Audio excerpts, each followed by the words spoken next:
本物のエネルギーがある文章というのは翻訳されても確実に伝わる。プロフィールに命をかけると、命がけでプロフィール作りました。ベストセラーの作り方で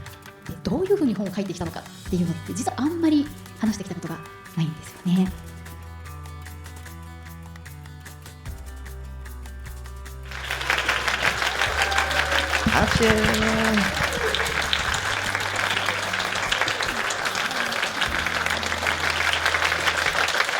皆さんこんにちは。こんまりこと近藤まりです。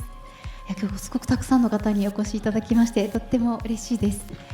ちなみに今日生こんまり初めて見たっていう方ってどれくらいいらっしゃいますか？生こんまりって言うんだね、それって初めて知ったよ。いらっしゃいます。すごい、どうもありがとうございます。とっても嬉しいです。で、今回はちょっと珍しいテーマでお話しするということで、書き方、簡単にちょっと自己紹介させていただきますと、19歳の時からその片付けコンサルタントとして始めていて、でもう幼少期の頃からとにかく片付けの研究というのはやってきていたので、大学生の時に、初めは趣味として始めていた片付けだったんですね。少しずつ仕事として成り立つようになっていって、ただ一時期会社員として働いていまして、副業として片付けコンサルタントの仕事も少しずつ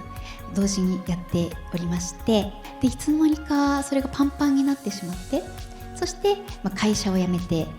起業することになったというのが2009年、私が出版したのは2010年末なんですね。なんだか恐ろしく早くありませんかっていうふうに感じるかもしれません。この間に何をやっていたのかというと、その起業をしたといっても全くどうやってビジネスを始めたらいいかというのもわからなかったので、いわゆるその起業セミナーに行ってみたり、あとはその経営者向けの交流会、朝食会に通うようになっていったり、そしてもちろん本を書くというのもわからなかったので、本を書くためのセミナーに通っておりまして、半年間の間で企画書だけ作るんです。講座の最終日にいわゆる一流編集者さん8人の前で自分の企画をプレゼンするという機会がありまして、当時のねベストセラー編集者さん8人、全員から手を挙げていただいて、そこから出版の手がかりになっていったと、出来上がったのが人生がときめく片付けの魔法です。おかげさまでこの人生がときめく片付けの魔法は、日本国内でベストセラーになった後に全世界でも出版させていただくようになりまして、今では世界40カ国以上で1400万部を突破いたしまして、とにかくもう世界中の方にその人生がときめく片付けの魔法をお読みいただいている状況です。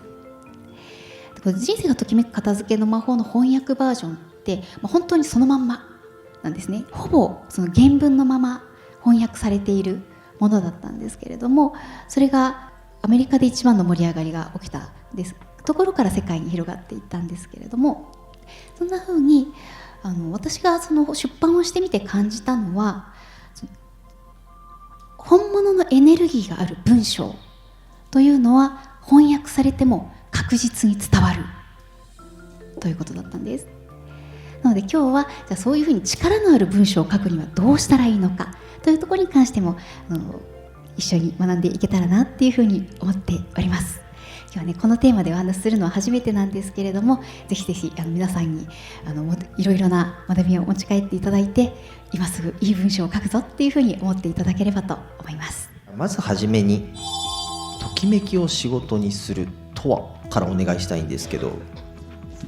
今回の、本当に会の一番大きなテーマって、そもそもときめきを仕事にするためにというのが大テーマになっていきます。じゃあそのときめきを仕事にするにはどうしたらいいのかというところに関して、こんまり流のときめきを仕事にする3つのステップというのがあるんですね。言語化すること、すべてが言葉に換算される。大切なのがその書き方、ライティングなんです。その自分から出てくる強い言葉を磨くにはどうしたらいいのかという観点に関して、特に重点的にお伝えしていきたいと思います。じゃあ一番初めに具体的にやるべきことって何なのかというと、それが今回の講座のメインテーマの一つでもあるプロフィールを作ること。よりベストセラーになるものがあるかそうじゃないものかっていうと、やっぱりその人自身なんですよね。なのでプロフィールの大切さについては今日は特にお話ししていきたいと思っています。結論から言うと、私がお勧めしたいのはプロフィールに命をかける。命がけでプロフィール作りました。そう、何かって、私は実は本を書く前に命をかけて作ったものがプロフィールなんです。はい、次のテーマは心を動かす文章の極意。ここで主に話すのはベストセラーの作り方です。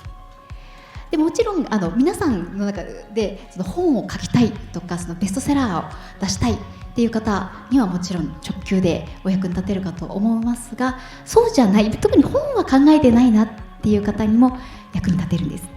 というのは、私にとって商品の一つは本だからです。なのでその商品を作る上で考えてきたこと、そしてその読者、そして顧客を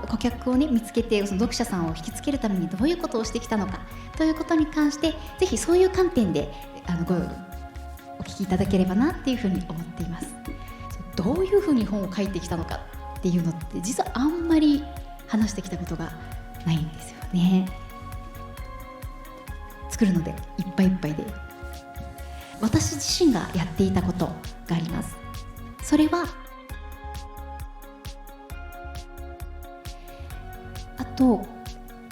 文章を書くときに大切なこととして、私がいつも念頭に置いていることは、テーマはこちら。こんまり流、今よりもっと言葉力をアップする3つのトレーニング。イエーイ、拍手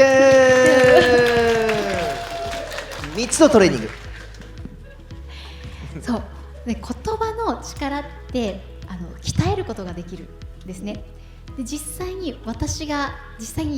これまで実践してきた、ことをご紹介したいと思いますが、まず1つ目がこちら。次のテーマは話し方について。伝えるという意味だと同じですからね。そうなんです。で、本さえ書けば、これを読んでくれさえすれば、こんまりメソッドのことって全部書いてあるから、これ書いたら終わりだと思ってたんです。だって完成してるから。大誤算で、なんかいい文章を書いて影響力が増えると、どうしても話す機会が増える。これね、私の人生の大誤算だったので、それは出版が決まってた後に、人前出なきゃいけないんだみたいな、 PR しなきゃいけないんだ、まさか話すことになることだと思って、本当に焦ったんですが、もうやるしかないんで、話し方もね、トレーニングを受けました。学んだこと、やっぱり